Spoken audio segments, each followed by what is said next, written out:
Liquid Nazgul and our Terran player here. Actually, that threw me off a little bit because apparently TheLittleOne does play random, which was mentioned by Husky before, and I was expecting him to play Zerg, but he is Terran this time, so that was a bit of a throw-off.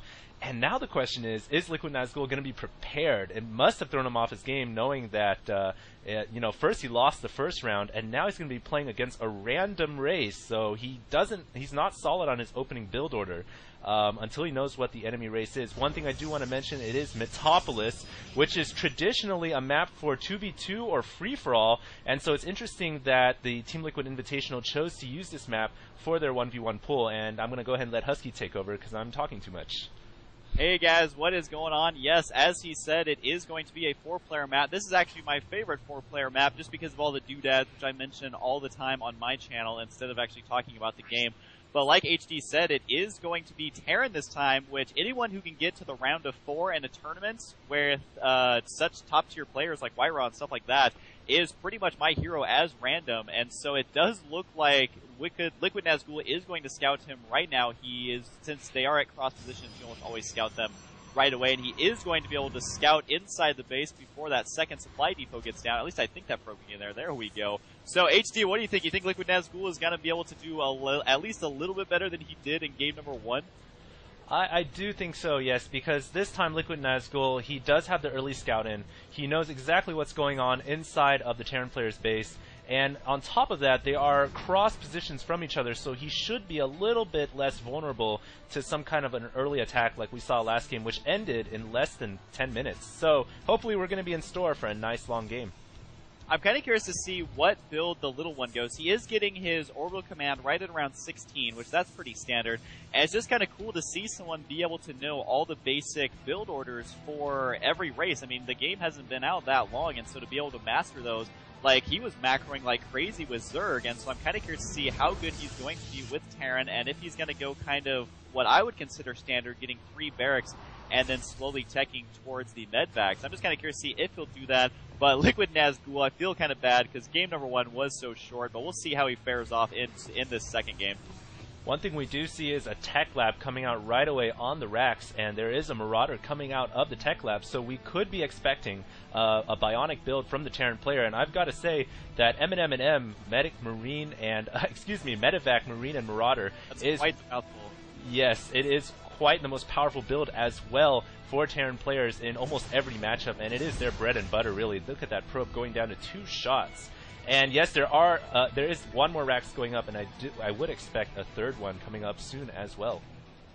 Yeah, if you guys are playing Terran, like if you're a newer Terran player in the beta, just kind of watch this game, see exactly what it is that they're doing, because like HD said, the Marine Marauder Medvac is the build you're going to see in just about every Terran game. I mean, if you're learning Terran, just go that build against everyone, and you'll be a pretty decent player just based off of that. So I think we're going to see something very similar. The second gas finishing fairly early here, but I think that's because he did get his... Whoa, he's actually researching nitro packs for his Reapers. I just caught a glimpse of that as he's finishing a Reaper right now. So we may actually see some early harassment here. This is pretty sweet. And what is this Marauder doing? He's just like booking it out across the entire map by himself. Yeah, I was actually going to mention that too. This Marauder is coming out of the wet work. Perhaps what TheLittleOne wants to do is kind of show to Liquid Nazgul, look, I'm going for Marauder build right here, and then kind of come in through the back door with some Reapers. It could be interesting to see if that is his plan indeed. The Marauder is going to run away from the Sentry. Surprisingly, the Sentry actually does a lot of damage, as Husky would be probably really proud to tell you. Yeah, the Sentries, they are supposed to be just support units. Like, that's supposed to be, I think that's pretty much their description. But they, I don't know, man, just how they're programmed right now, they do a lot of damage, and the Stalker and Zealot get caught whiff of that Marauder, and they're gonna try and hunt him down. I don't know if the Stalkers can actually catch up to the Marauders, although just standing there is not gonna help that at all. But a cool thing about Stalkers is that you can just right-click them on an enemy unit, and they will chase it and shoot automatically if they can catch up. We didn't see that right now, though, as the Warp Gate technology is done. And I don't know about these Reapers. Do you think they're going to be able to do that much right now? Well, the key thing is, right now, the Protoss player, Liquid Nazgul, does have the majority of his forces out on the field, and these Reapers are gonna get caught by the Stalkers, so Liquid Nazgul knows what's going on. The Protoss player needs to pull his forces back, and right now his probe line under attack. We're gonna take a look at the units lost tab right now. 2 units, 3 units lost, 6 units lost for the Protoss player. That means 6 probes have gone down, and the probes continuing to be raided by these Reapers. And I've got to say, 10 probes going down and a force field going down there. A bit strange, perhaps trying to catch the Reapers in transit. But I would say those Reapers paid off for themselves right there, killing off 10 probes, which means he does have to rebuild those probes. Yeah, one of the Reapers I had targeted actually had 5 kills alone, and like you said, we're up to about 12 kills now. And 13. he just enough, up to 13 now, and he used just enough Reapers to be able to one-shot those probes. That was good micro there, able to do an early raid on the economy of Liquid Nazgul, so that is going to set him behind a great deal. I mean, if we look at the income right now, the TheLittleOne must have summoned up a bunch of his mules because his income is double that of Liquid Nazgul's, and on top of that, he lost those probes. And so I think he's going to try and make something happen right now to try and make up for it, but Protoss don't have an early harassment unit like that, so he may just have to kind of, lick his wounds and deal with that early harassment, but it does look like he's going to move in right now as the expansion is going to start going down right now. I think right now that TheLittleOne might be in a bit of trouble. This is a pretty strong Protoss force, I've got to say. On top of that, TheLittleOne was forced to build a command center, so he's down 400 minerals. Look at these force fields, too. Great force field positioning, not allowing those Marauders to retreat. But at the same time, now the Protoss forces can't make their way up the ramp. Here they go, though, the force field wearing off, and another artificial wall coming out from under the ground, the supply depot as well. Siege tank also coming out of the factories, but no siege tech ready yet. And like I said, I think the Terran player was in trouble because he spent 400 minerals on this command center, and the Liquid Nazgul, just kind of knowing that the enemy player expanded, just kind of moved in, and now he's forced the command center to lift off and float back. Yeah, the control here was actually perfect by Liquid Nazgul because he had the advantage in the units, but he would have been at a disadvantage did any of those units actually make it into those bunkers. But if you guys go back and re-watch that little section, he basically blocked off that entire army with those force fields absolutely perfect, and the Zealots also making a wall to block him, and he's even doing it again right here, preventing most of the Marauders from getting down there and being able to pick off a couple of the stray ones. But again, he may have just stayed there a little bit too long, as this Zealot has no hope of making it back home to all of his friends. He is definitely going to get taken out because the Marauders do slow light units like that.